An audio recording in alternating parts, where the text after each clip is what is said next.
There, welcome to Tomorrow's World Now. It's great to have you here.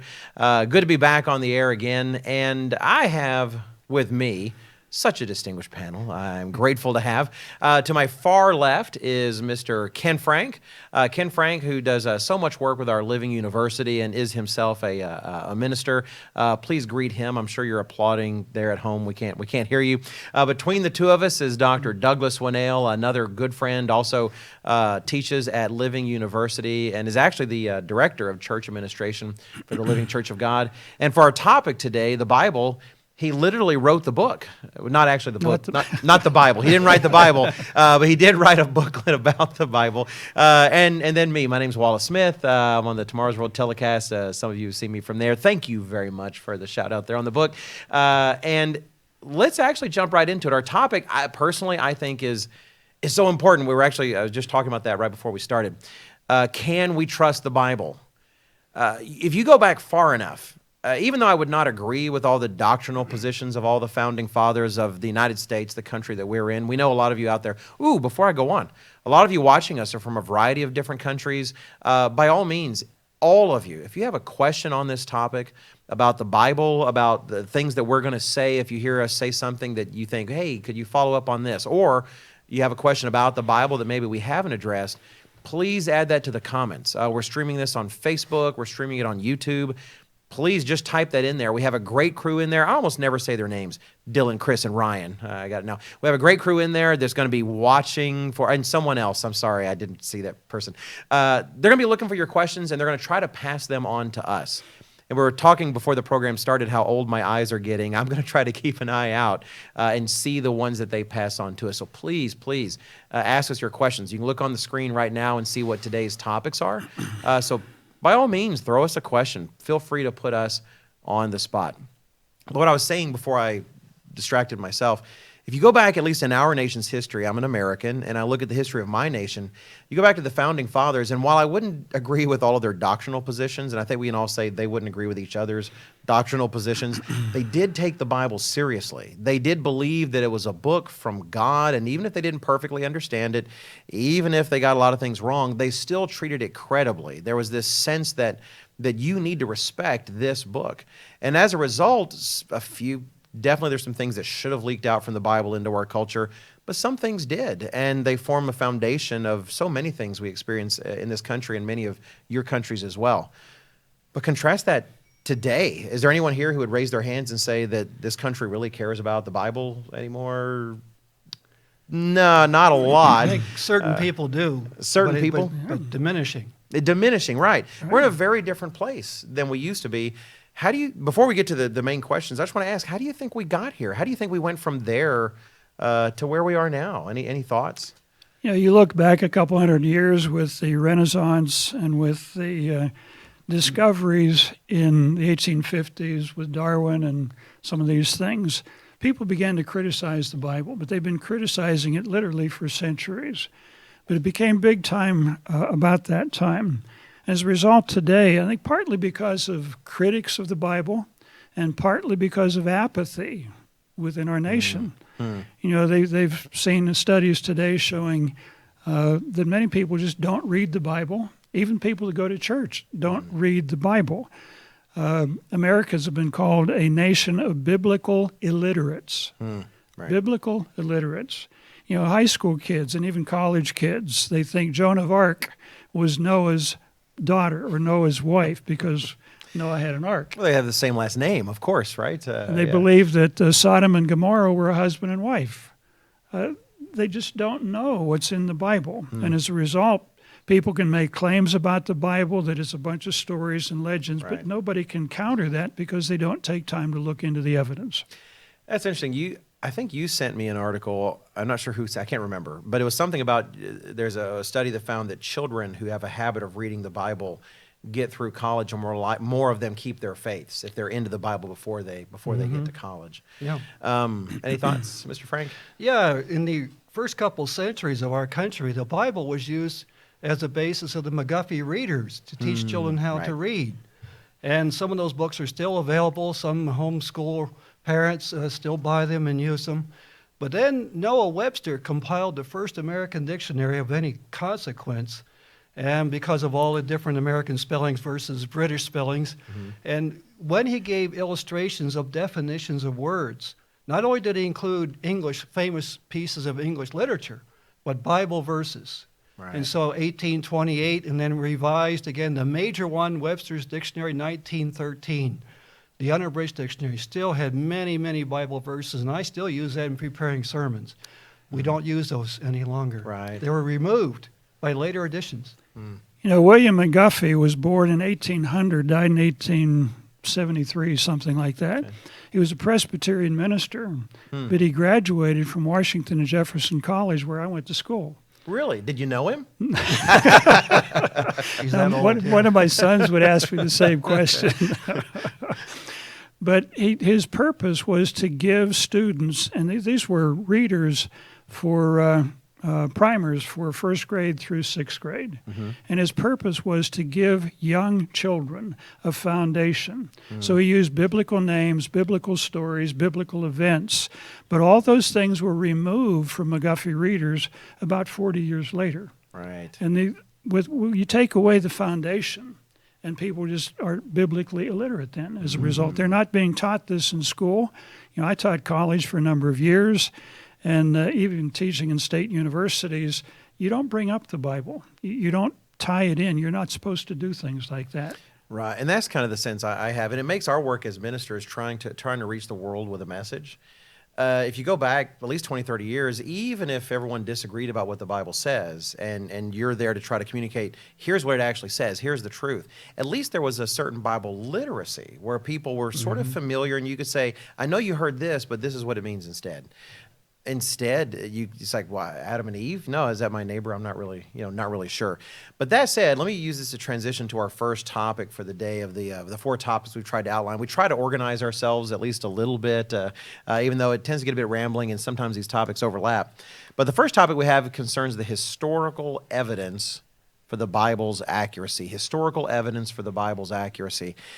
And to kind of lead off, maybe this will address some of the things that each of you have brought up. There's this Bible museum of the Bible that's opening up. Hopefully, I think we might have a website we can kind of show for you that. Not necessarily approving it. We're not endorsing it. They certainly didn't pay us any money to endorse it. I know that. But it's a museum that's apparently devoted to try to teach some of the historicity of the Bible, the actual history of the book. Its origins as they understand them, how it may have been preserved, and the rest. Have any of you heard anything about that? It's opening, I'll try to write down the date, November 17th, so it is coming up. Any familiarity with it at all?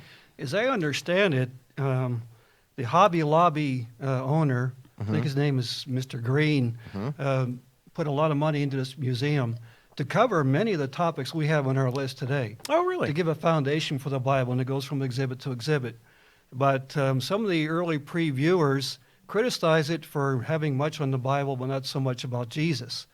Well, I think the emphasis is to be on the Bible. Now, I don't know, but some of the headlines I saw, which came out just last week, were critical in that fashion. Interesting.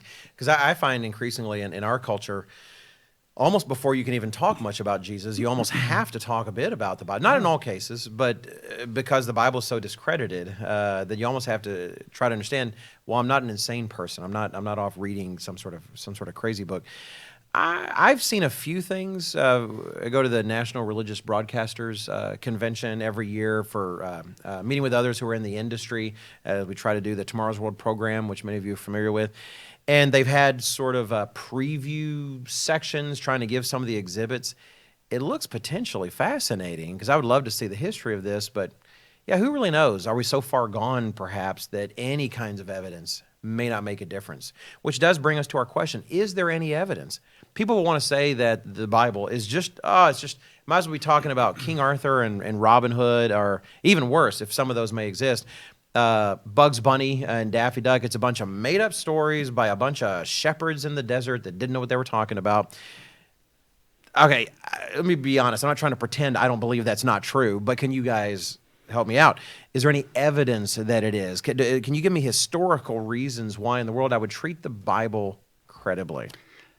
Today people like to ridicule the Bible, and yet I've got a textbook here the Biblical Encyclopedia of Christian Apologetics. Now, people think, well, you're apologizing. No, you're giving evidence. You're providing sound evidence. And just notice how thick that is. It's almost as thick as my hand. The evidence is there, and Ken's got another one over here. Why don't you just hold that up? You got two of them. Yeah, there's a little bit of a story behind this. When I was a young pastor in the mid-'70s, I wanted to give some sermons, and I came across a book in a Bible bookstore. By the way, this is not our publication. This is not a Living Church of God publication, but Evidence That Demands a Verdict by Josh McDowell. This man was a young skeptic who went to Europe to find evidence that the Bible was inaccurate and could not be trusted. He spent months and months researching in the biggest libraries of Europe, and when he came back, he believed that the Bible was the Word of God.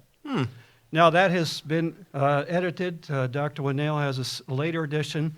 And then, just about a month ago, he and his son produced the brand new version, and this is updated, fully revised with 40% new material, 40 years after the original edition. So we want our viewers to understand that there is material out there to cover the topics that we're going into today. So it's a big topic. In fact, Dr. Winnail used the word apologetics. It comes from a Greek word used in our New Testament, apologia, which means to give a defense. And Peter told us as Christians to be ready to give a defense to every man who asks us the hope that's in us with meekness and fear. Right. I get asked that question sometimes when I talk about apologetics. I'm a real fan of apologetics, in particular, does God exist, et cetera. And people say, well, why are you apologizing? I said, well, no, it comes from a Greek word that means exactly that, defending your faith, explaining it. But let me, again, I hate to use the word devil's advocate. When is the English language going to get a better word than devil's advocate? But let me kind of play advocate for the opposition. Okay, thick books, that's fantastic, But, I put together Origin of the Species and The God Delusion by Richard Dawkins, and I'm going to get a pretty thick set of books.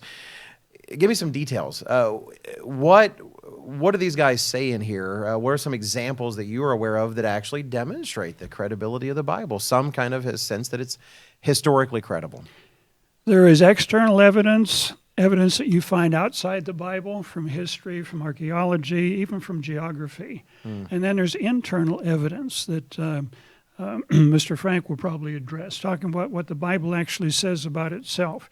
A couple of examples of historical evidence. In the 1800s, they read about Hittites in the Bible, and they had not found any evidence of that, so they assumed this must be a manufactured idea until they found a library, an ancient library of over 1,000 tablets. And there were all kinds of information about the Hittites. So all of a sudden, they couldn't say it was not historical. About 1994, there was an article came out in the Biblical Archaeological Review saying that David is no more historical than Abraham or Joshua or anybody. A year later, they published an article where they'd found an inscription on a stone in Israel with David on it. So all of a sudden, he could not be a non-historical person. Number of examples like that. What you just said reminds me of what we're often accused of, which if you're an apologist and you do God of the gaps arguments, if you know what that is, they're generally unwise. But they'll say, you believers, you just believe this was a miracle until science discovers part of that, and you're running out of room for God to do things because science is discovering more and more. To me, theirs is almost a disbelief of the gaps. Look, we can't find evidence of this, and this, and then they find evidence of this, and they find evidence of that, and they're kind of running out of room, of what to claim the Bible's inaccurate about. Well, this is what's exciting, I think, about this whole subject, is the more you look for evidence, is there evidence that the Bible is true, the more things you find. The idea that the Bible contains a lot of stories and inaccuracies. There was an article came out, actually it's on the website, of a Lawrence Mikituik. He's a doctor of library science. The subject was 53 people in the Bible confirmed by archaeology. So what he did was take Bible names and then look for evidence on inscriptions and so on. So you're finding people, some are important kings and some are just regular guys. But why would you include these insignificant names in a book if you're just making up stories. There was an article in the September-October issue of Biblical Archaeological Review, and here he lists 23 names in the New Testament of people that are confirmed by evidence outside the Bible. So there's plenty of evidence if people want to look. Right. You look like you have something to say, Mr. I do. Frank. We're Christians, and many of our viewers claim Christianity as well. I think one of the greatest historical evidences is the fact of Jesus himself.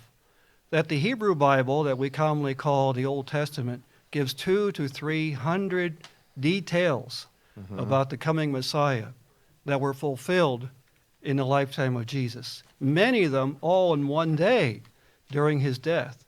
And so all those prophecies could not have been fulfilled in any other human being who's ever lived except the life of Jesus. So that connects the Hebrew Bible, commonly the Old Testament, with our New Testament. I really appreciate what you guys are saying. You talk about insignificant names as well. One of my favorite examples, and I asked the team if they'd have a picture of this website. It's an old website from 2007 from the Telegraph out of the UK, and it gave this discovery of a small inscription tablet that mentioned the name of this lesser figure. Someone not supremely important, kind of a eunuch in Babylon under the king. And it's a minor figure who's mentioned in the Bible, I think in Jeremiah 39, I could be wrong, but mentioned in the Bible. And yet here he is mentioned on this cuneiform tablet. To me, that's really significant. The insignificant figures kind of highlight things because, for instance, if I were going to make up a tale about America and some religion that was founded 100 years ago, and I'm trying to pretend, I'm going to get George Washington right. You know, I might even get Martha Washington right. I'll get some major names of history. You know who I'm not going to get right? The name of the guy that drove the buggy that led George Washington to his inauguration, or the guy that helped him step out of the buggy. You know, I'm not going to get those guys right because history very often doesn't really record those individuals. And here you have a minor figure. People want to say all these historical accounts, they were just made up later. But later, those names would have disappeared from history. This is not the kind of name you normally find. But before we go on to the next part of the topic, and as we transition to the next one, I think this is important. Before we talk about a different kind of, Before we talk about a different kind of evidence, I want to ask you, people say there's not evidence. Well, that's nice, but I need more evidence. Before we go on, I'd like to ask some of you, how much evidence would it take? How much evidence would it take to convince you or someone you know that the Bible's, at the very least, a book worth your attention? Because sometimes people keep asking for more and more evidence because, frankly, it's a conclusion they don't want to reach. And it's always easy to ask for more evidence. And they end up asking for more evidence about the Bible than they would about anything else because, frankly, they're just simply avoiding it. Historical evidence, it seems like there's plenty of confirmation. Now, then people start talking about internal evidence with the Bible. And I hear that from different religious groups try to defend the Bible with what they call internal evidence or internal witness and elements like that. And do we have internal evidence for the Bible? I think this relates to the question of how the Bible was preserved for us. I think that's actually next on our list of topics. I don't want to get it wrong. They'll probably see it on the screen before. Oh, yeah. How has the Bible been preserved? We know the Bible. It's right here. It's come to us through history, but how did it come to us through history? Is that a trustworthy process? You guys have each done a lot of reading on this and a lot of research on this. How do we get the Bible? I know I can read. Let me read the official Catholic position, if you don't mind, if y'all were curious. I say the official Catholic position. I get it out of the Catholic Encyclopedia. And it mentions this. The topic is, I don't actually have the topic. The canon of the New Testament. Canon of the New Testament is the topic. The idea of a complete and clear-cut canon of the New Testament existing from the beginning, that is, from apostolic times, that's the times of the apostles and Jesus Christ, has no foundation in history. The canon of the New Testament, like that of the Old, is the result of a development, of a process at once stimulated by disputes with doubters. It goes on and essentially says, and didn't reach its final term until the dogmatic definition of the Tridentine Council, essentially centuries after the apostles would have lived. Is that anywhere close to accurate, or is that just off the mark? Can you help us out? Yeah, I mean, we're talking about Christian history here. And we're referring to councils that debated for up to around 367 before the 27 books of our New Testament were decided upon, which ones belonged in the canon. And these councils made a decision. But the thing is, what goes into the Bible does not depend on a council. God inspired these books, and he determined which books were to go into it, and it makes logical sense that he would have used believers to write and preserve these books. So our New Testament explains that God inspired it through the prophets of the Old Testament and the apostles of the New Testament. So God spoke, and like he spoke in Genesis, and then he said, Moses, write these words down, write them into a book, and then put the book in the ark, near the Ark of the Covenant, so it was preserved by the priesthood. Right. And we find the same thing, God speaking to Jeremiah. And that goes right through biblical history, that God moved upon them and with inspiration upon certain authors and those in the church who preserved them. You know, these statements, the one that you just read, these are claims that people make. Right. You can't take it as a given, as someone's historical claim, but they're claiming that the canon developed. The canon is really the recognized inspired books. They mention both the Old Testament and New Testament are supposedly the result of a development. You know, Josephus mentions, he wrote in the 1st century, that the Old Testament canon was basically pulled together by Ezra about 420 BC. So they had the Old Testament. It was not a developmental thing. It was put together at a particular time. Just as an aside, I went to an exhibit at Cambridge University in England a number of years ago on church history. And it had the church history of Christianity. The Christian church began in England about 600, whenever some monks came over from Rome. That's simply not true. There is historical evidence saying that some of the apostles were in Britain very shortly after the crucifixion. This was not mentioned in the exhibit at all. So people going through this exhibit at Cambridge University would assume that, well, Christianity came to England in the 600s. This is about 570 years too late. They're just ignoring evidence that is there. Right. Well, it's difficult. You know, history on one hand is sort of like a science, on the other hand it's not. Even science suffers at the hands of its own interpreters, but all the more history. There's a certain subjective element, and if your discovery just doesn't seem to fit what the people that tend to run the show most, who tend to get most of the speaking lectures, etc., well, they're not necessarily going to present that evidence. They're going to present the evidence that fits what they have found. And there are elements to history that people often overlook, not because they're not credible, but because it doesn't fit the sort of pattern of things they've already put together. Historians make the comment that history is written by the victors. That's right. That's right. And, you know, it's a really good point, because the Bible talks about Jesus Christ says his flock is a small flock. It's never really in charge of the world. It's never really in charge of governments. In a sense, throughout history, the church has not been the victors. Let's just say the group working with Rome, you know, in those centuries, you know, putting that aside, you know, generally they weren't. And so you almost have to go through and look at the history of the losers. You have to go through and look at the history of the persecuted, those who haven't had the lecterns and haven't had the megaphone to proclaim this is history, to kind of get a sense of that. Now, you had mentioned a word earlier that I wanted to key off of, which is internal evidence concerning the trustworthiness of the Bible. And actually, let me comment. Mr. Frank gave a fantastic Bible study on Jude last night. Really, really very much appreciated that. And most of y'all missed it. It's too bad. It was really good. But talking about internal evidence, perhaps concerning its compilation and concerning its evidence of its trustworthiness, what could you share with us? Again, as Christians, we turn to what Jesus himself said.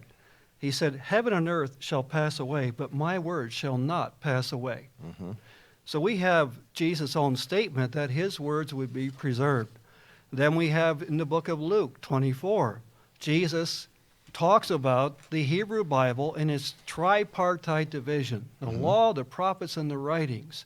Jesus refers to Moses, the law of Moses. He refers to the Old Testament stories in the parables and in the teaching that he gave to his people. So he recognized the great characters of the Old Testament, like David and Moses and others. So he was confirming the Old Testament himself. And to Christians, that is very important. Now, after his death, he logically gave that commission to those who succeeded him, who were the apostles. So Peter, in his second epistle, said he wrote or was speaking or writing this epistle to ensure that his followers would have something preserved once he was gone, once he was dead. And then he says in 2 Peter 1 that we have the more sure word of prophecy. And Mr. John O'Gwen, who was the late John O'Gwen, one of our ministers, wrote an article in which he explained that when Peter wrote that, he was talking about himself and John the Apostle, the men who were used to canonize, to put together our New Testament books and settle that before the end of the first century. We have a more sure word of prophecy. Right. And there are other passages we could go to, but that's kind of just a foretaste of what is available for internal evidence. Right, and there really is a great deal. I'll refer to that article. I actually did print a copy off of it for myself, titled "How Did We Get the Bible?" If you haven't seen it, you ought to see it. I can't stick it through the camera there, but you can go to our website at tomorrowsworld.org, and you can go up to the top. Oh, look at the screen. It's right there. You can go up in the search box. You can see it on the screen there on the top right. And just type in, "How do we get the Bible?" Should take you right to that January, February 2002 issue by evangelist John H. O'Gwen. And he really, that article would be a great starting point because it really brings a lot of details together. How did the Bible come together? You actually read the Bible writers actually talk about putting the Bible together if you actually take the time to look at the words. And, when we talk about internal evidence, some people can say it's sort of cyclical, that, well, you trust the Bible because the Bible says trust me, and that's it. But that's part of the theme of what we're talking about here is that's not the case. It's not just that I find a book that says trust me, oh, I'm going to trust it. It has reasons to be valid. We've given there's historical evidence why this book truly does come from the times it talks about and has been preserved. There's internal evidence that it wasn't created over some political machinery over centuries, but actually the people that knew Jesus Christ worked to put this book together. I appreciate in particular, Mr. Frank, you talking about Jesus Christ's own words about the Bible, because for myself, one of my evidence of the Bible is the fact that you can actually give a good historical sense that this man called Jesus Christ really did rise from the dead. There's an empty tomb that has to be explained. There's a historical account, even if you're just looking at it as history, where women are the first to find the Bible and women weren't credible then. Why would they record that unless it was actually something that happened? A body's never been produced. You look at the people back in the day trying to explain to Christians, no, you shouldn't keep this faith. They couldn't produce a body. They couldn't say that it didn't disappear. And you can prove for yourself that Jesus Christ, if he was this God that he was talking about, really did raise him from the dead. And the fact is, he considered that book serious. He said, no, the God that is going to raise me from the dead is the same God that inspired this Old Testament and the teachings that I'm giving you right now. This issue of how do we know we have the right books in the Bible? How do we know the right. Bible's been preserved? This is a big issue by critics. And it sounds logical. Well, people write down things by hand and they make mistakes and so on. And yet when you look into the evidence that is there is no book on the face of the earth that has been preserved like the Bible has been preserved. Paul makes a statement in Romans 3 that it was the Jews that were given the job of preserving the Bible. And when you look at how they preserved it from about 500 BC until about 1000 AD, they counted the number of words in the book. They counted the number of letters. They counted the middle word, because they were given a commission in Deuteronomy 4, don't add and don't take away. And the Jews have taken that very seriously. So there's nothing that compares to how the Bible has been preserved. And these ideas that the books we have today were forged and we don't know who the author was, this is baloney. This is propaganda by an individual who's been called the apostle of disbelief or the evangelist of disbelief, Dr. Bart Ehrman, who's at University of North Carolina. He grew up as a fundamentalist. He got a graduate degree. He lost his faith, basically, claims to be an agnostic. But he's throwing stuff out that sound very interesting, and yet there's a book entitled Truth Matters, written by 3 scholars that are literally counter everything that he says. And one of the motivating factors by one of the guys that wrote the book was his daughter was in Ehrman's class. Oh, really? And he's just writing a book partly for his daughter to show that he is only showing part of the picture. He only puts out what he wants to talk about. I came across a quote recently where it says there's no evidence that in the early centuries of the church that the books circulated without the name of the person that wrote it. So this idea that we don't know who wrote the Bible, he talks about lost Christianities. These were not lost Christianity. These were heresies that were never accepted.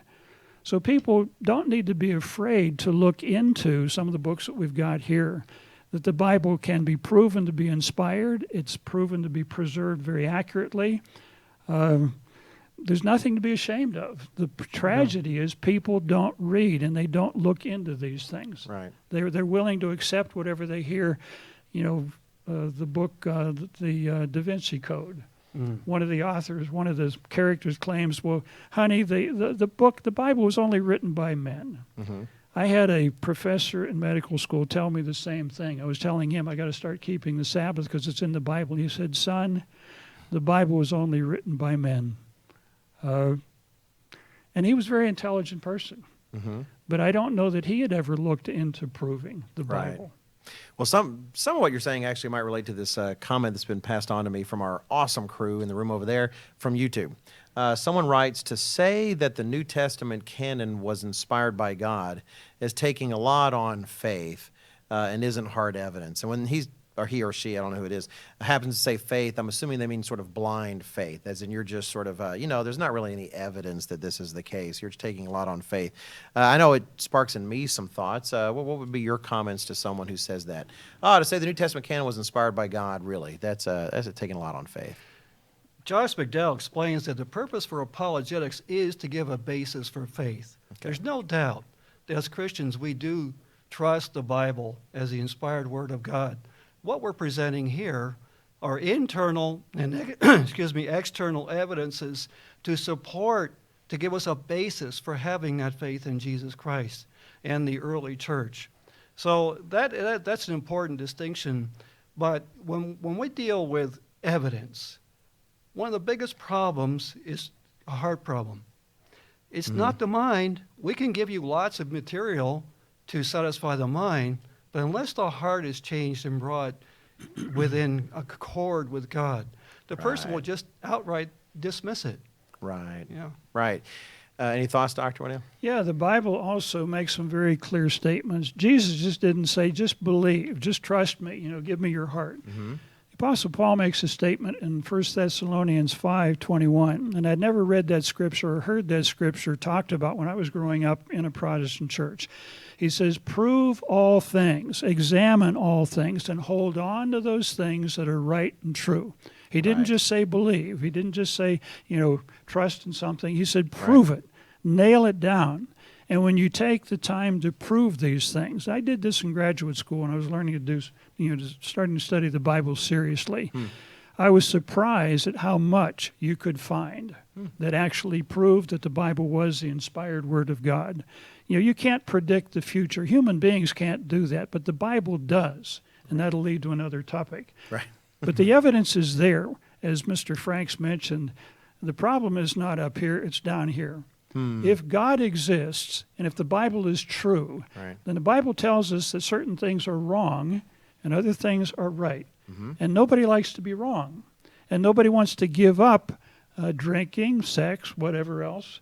If they're doing something they realize is wrong, it bothers them. But if they know that if somebody tells them there's no God, then they can be relieved. Right. Because that means there's no judgment. Right. They're words that demand something of you, which makes them unappealing to a lot of people.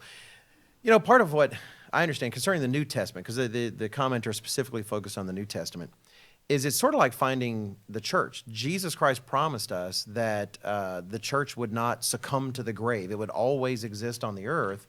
And so then it behooves us to find it. Right? It behooves us, so we have to find it. There should be hallmarks of that church. Well, same thing in the New Testament. Mr. Frank, you mentioned earlier that Jesus Christ promised his words would not pass away. His teachings are out there somewhere. somewhere, if God, because I've proven for myself that Jesus Christ is the Messiah, that indeed he rose from the dead, that the things he said should be trustworthy, should be trusted. Would he then be helpless and think, oh no, there's no way they're going to be able to find everything I wrote? What am I going to do? No, if there's going to be something, can I find it? And if you find the internal witness of the New Testament, it's remarkably consistent. To me, that's one of the internal evidences. All these authors, old and new, over thousands of years, can create such a consistent message. And now some will try to point at what they perceive as inconsistencies. And I would challenge them, you find another work that spans that many millennia of that many authors that's as consistent as the Bible, and I might be willing to consider what you consider some inconsistencies. But it's funny, it's really clear when you look at, for instance, some of the apocryphal works, how they just don't belong. One is the Gospel of Peter. It's not in the Bible, the Gospel of Peter. It doesn't read anything like Matthew, Mark, and Luke, John, which actually read like reports and have internal evidences of being good history. It's ridiculous. I think it's the Gospel of Peter. It has the stone being moved from the tomb and a giant cross coming out and talking to people. And it has supposedly Jesus Christ, and he's got his heads in the clouds, his feet on the ground. He's tall like Godzilla. It's like, that does not read like Matthew, Mark, Luke, and John. You can trace evidence of these works back to the days of the apostles, and they show all the hallmarks of history. And one more thing I'll mention, and John Ogwyn used to say this, and I appreciate this so much. There's no way that this is just a book collected by men, say in the Catholic Church, the Roman Catholic Church, because they wouldn't have put together so many books that disagree with so many of their teachings. It was that it was so well known by the body of people calling themselves Christians that you couldn't have excluded one of the books if you wanted to, and you couldn't have shoved in another book if you wanted to, until many centuries had passed. So, no, I think it's a matter like you talk about. There's a basis for the belief that these are indeed the books of the New Testament. So, but appreciate the question. You know, when you read these apocryphal books, the Gnostic Gospels and so on, and as some people say, they're lost Gospels, when you read them, they are totally different. You know, one of the reasons they are promoted by some organizations is that they contain ideas that they want to believe. Gospel of Mary basically talks about Mary was really one of the movers and shakers in the early church. She was the romantic companion of Jesus Christ, and that bore one of his sons. You know, so these ideas were basically heretical ideas. They were never accepted by the early church. Right. But somehow scholars today, and this is part of the academic problem, the scholars, even theologians, have to publish something. And they've got to come up with new ideas. So, you know, Harvard Theological Seminary and some of these others, they're trying to publish new ideas, right, new insights, but these things are crazy. No one gets attention for republishing an old idea. Right. Right. I recently heard some lectures by a scholar about these Gnostic Gospels, and as he recounted the stories, they're fanciful. I mean, they're full of superstition. And these come out of the 2nd century, especially the Gnostic Gospels. This is after the New Testament had already been determined by God and preserved within his church. We believe in the living church of God, and we teach in Living University. But even when we look at Christianity, the world's version, as we might call it, it was the councils that determined these books were not part of the Bible. For the first several hundred years, the apocryphal books were not included until 1500s, when a major denomination accepted it. And then in the Protestant Reformation, they were again rejected. So they've been very controversial books all along. And the Jews, of course, did not accept the Apocrypha as part of their canon. Right. I'd highly recommend not only everyone get can someone show that beautiful booklet? Look at that beautiful booklet, The Bible, Fact or Fiction. I'd highly recommend getting that booklet. Good, very nice, Vanna White. Thank you. Thank you very much. And the article, How Do We Get the Bible, by Mr. John Ogwyn on our website. And allow me to transition then, talking about evidence for the Bible. There's a whole category of evidence that we haven't touched, and the clock is ticking for us. Prophecy. We should have the topic come up on the screen for everyone. How is Bible prophecy unique? What role does it play in all of this? Does it play any kind of role in terms of confirming the Bible? Or we're really talking about guys like Nostradamus, et cetera, just kind of throwing out vague, creepy stuff, 2012, bunch of just goofy stuff. what makes Bible prophecy different, and what role does it play in this particular discussion? It plays a big role. That Bible prophecy, there's no book on the face of the earth that contains the specific prophecies like the Bible does. The Bible contains about 1,800 or so very specific prophecies, specific names, specific events. The other religious books simply don't have it. The Quran contains no real prophecies. As Mr. Frank mentioned, there are about 200 to 300 prophecies about Jesus Christ, what he would wear, what would happen to him. There are no prophecies like that about Muhammad. There's no prophecies in your writings of other religions, but the Bible is totally unique in that sense. Yeah, during your comments and Mr. Frank's about the prophecies concerning Jesus Christ, I've heard people say, well, what Jesus Christ probably did was try to satisfy all of these prophecies. And so clearly he saw the list and said, hey, I better go shopping. You know, I better go buy this. I better do that. And all I want to say to any viewers out there that make it such a claim, you go for it. You know, if you can do the same thing, if you can actually arrange your entire life to satisfy all those prophecies, man, send me a postcard in the process, because that's a lot of work. I'd like to see that actually happen. It's often people just want an excuse. But Mr. Frank, any thoughts on the topic? Yeah, the book of Isaiah in the Old Testament, the prophet Isaiah was inspired to write, speaking for God, that God is God alone, and he declares the end from the beginning. In other words, he knows the end of human history and what's going to happen, and he proclaimed the demise of great empires like Babylon, again in the book of Isaiah, about its fall in Isaiah 13 and 14. And then in the book of Ezekiel, about the capture of the great Phoenician city of Tyre by Alexander the Great, and describing how they would work their way out, because there were two parts of the city, a mainland and an island, and they would scrape off the mainland to make a causeway out to the island. And he said even after that, fishermen would cast their nets over that water. And that's true even to this day. How do we explain these prophecies apart from divine inspiration? Right. There's I talked to someone in Jamaica once. I was there for our Feast of Tabernacles, which many of us just observed actually just a few weeks ago. And was in Jamaica talking to someone about how they came to really believe these things we're talking about. And one of the things that concerned them was, if the Bible's full of prophecy, then surely it's going to talk about the United States and the UK and some of the major nations of the world today.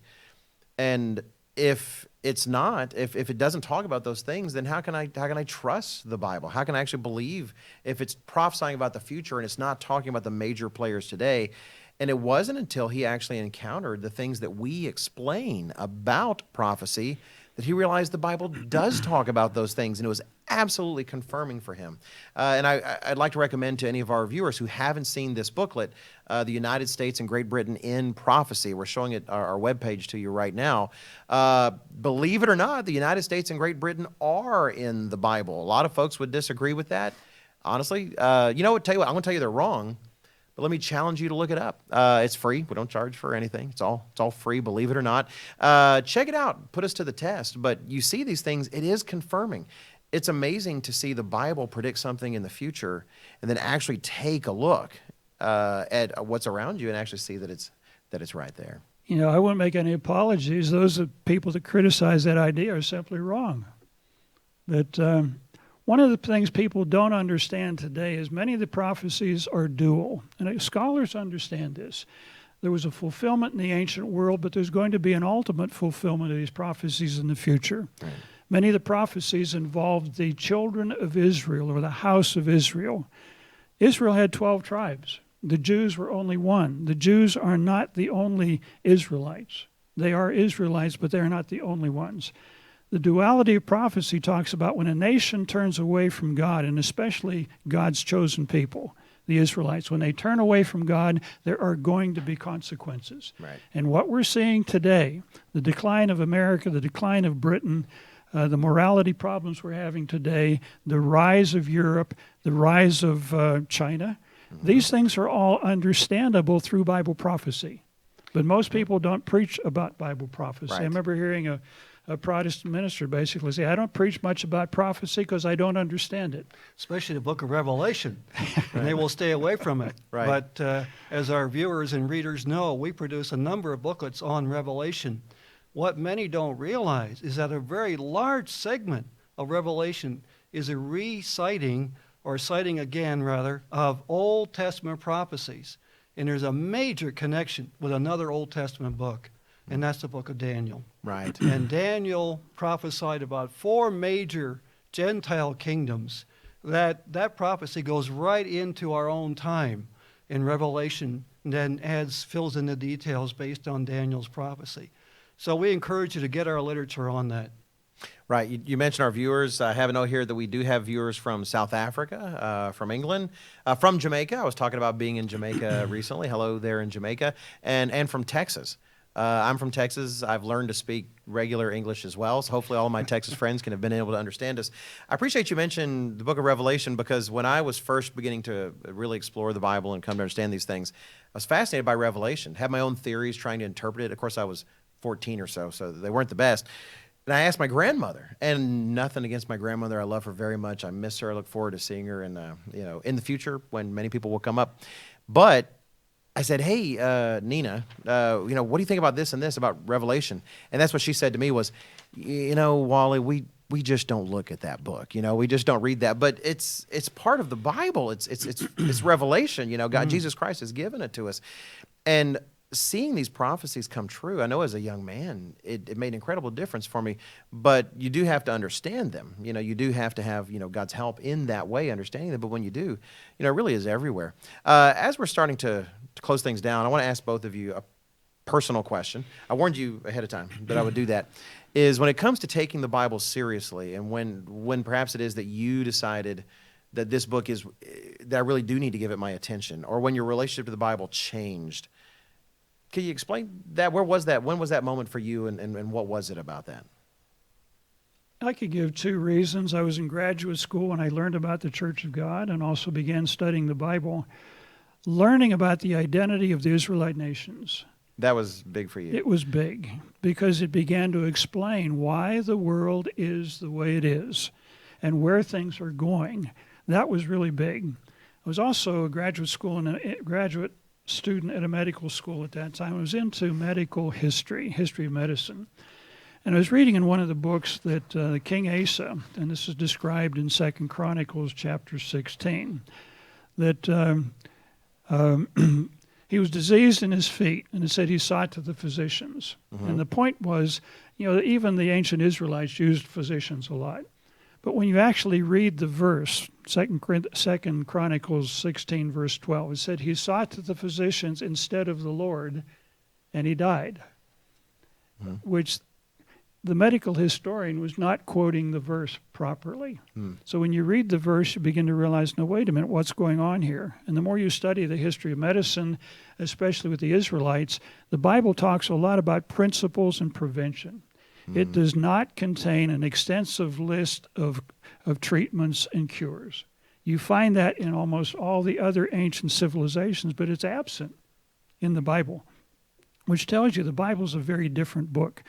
But when you start putting these things together, the fellow I referred to earlier that confirmed about 53 people in archaeology, the same thing. He saw a seal, and it was a biblical name. And he said, why don't people talk about this? Right. It really confirms the Bible. And he started looking, and he found all kinds of things. So when you actually look into the information about the Bible, it's hard to ignore unless you want to ignore it. Interesting. Mr. Frank? For me, I was raised a Baptist in New Jersey. And I went through kind of a catechism class where we were given a number of courses to prepare us for baptism around the age of 12. And they gave me a Revised Standard Version Bible after that ceremony. And I still have that Bible. But I didn't read it thereafter, did not really understand what was in it until I was 17 years old. And I had a fascination with the radio at the time, listening to far distant stations. And I heard a radio program hosted by Herbert W. Armstrong. And he offered some literature, which I wrote for, including the Plain Truth magazine.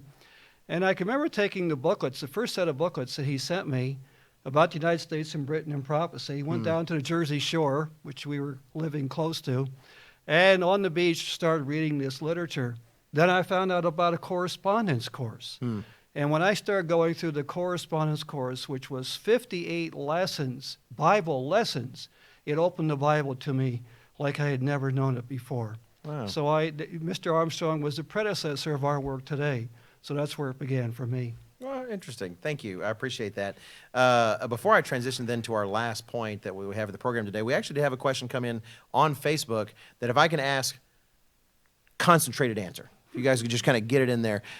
The question was that some people teach that prophecies from say, Catholic mystics and some of these other religions should be taken seriously in conjunction with actual Bible prophecies, that maybe they should be somehow put together.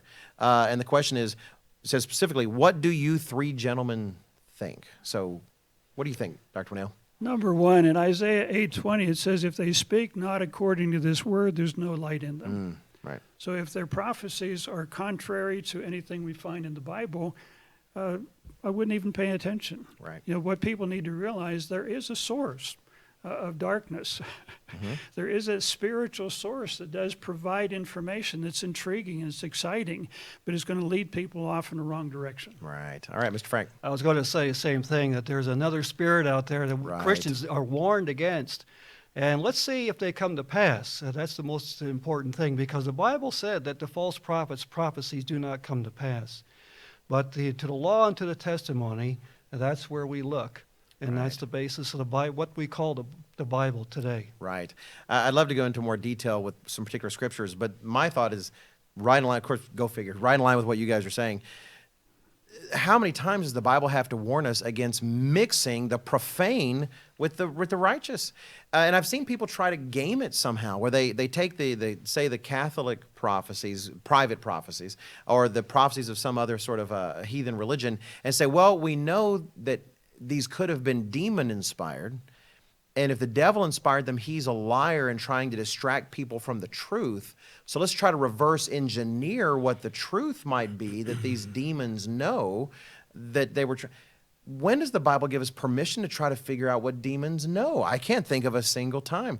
The only time in the Bible when there's a woman who is inspired by some kind of demonic spirit to give prophecies, in the book of Acts, the Apostle Paul said one thing to her, essentially, shut up.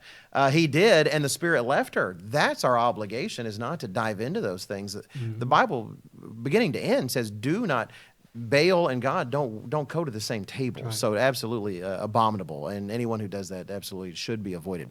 So we have a few spare moments. Transition to our last point. Let's say people take, for the fourth comment today, the fourth topic, so let's say people take you guys seriously. Somehow you've convinced people in our audience. Good job, Dr. Winnail. Good job there, Mr. Frank. What kind of answers are they going to see to their questions? You know, the topic here is real answers to life's big questions. What kind of differences are they going to see if they explore the things we're talking about and begin to consider taking the Bible seriously? One of the things they're going to see is that the Bible explains the purpose of human life. I've been doing a lot of reading on this lately, and I would challenge anybody that's listening to compare what we write in our booklet on why were you born, or what do we call it? Your ultimate destiny? Your ultimate destiny. It sounds like a very philosophical topic, but compare what we write, compare what the Bible says with what skeptics say, with what atheists say. You know, Rick came across one the other day where the guy was saying that we are nothing but a speck of stardust on a rock that's floating through space. How glorious. And that when you die, you're dead. That's all there is. Compare that with what the Bible talks about. We are made in the image of God, to become the sons and daughters of God, to become part of God's family, to reign with Jesus Christ on this earth for 1,000 years in the kingdom of God. Compare that, and you can make the choice. You can be a speck of stardust on a rock, or you can be a son of God or a daughter of God. But compare those things. People that have a sense of purpose tend to be healthier, they live better lives, they've got a focus, they've got a reason for getting up in the morning. People that are just aimlessly floating through life have a lot of problems with drugs and sex and other things. Bible provides big answers. Right. It provides big answers. All right. Mr. God Frank. wrote the Bible for the average person to read and understand it. They do not need to be scholars to read and study the Bible. And when they have a willing mind and God opens their mind to understand his plan, the greatest evidence for those people will be the changes that they see occur in their lives because of Right. what that Bible tells them to do. And then they learn that they have a living relationship with Jesus Christ, Right. and that Christ will live in them and guide them. And then they will walk by the words of that book, and it's something that they will want to study day by day. I appreciate those comments. I know certainly, and I've mentioned to my kids and to my wife, to my family, that I see in what we have for all of our ups and downs and difficulties. All the evidence I kind of need that something's right. That whoever wrote this book, whoever inspired this book, knew something about life that other people just don't know. It speaks to them in a way like no other book does. It does, like no other book. Yeah. So I hope that you will take it seriously. And thank you for joining us today.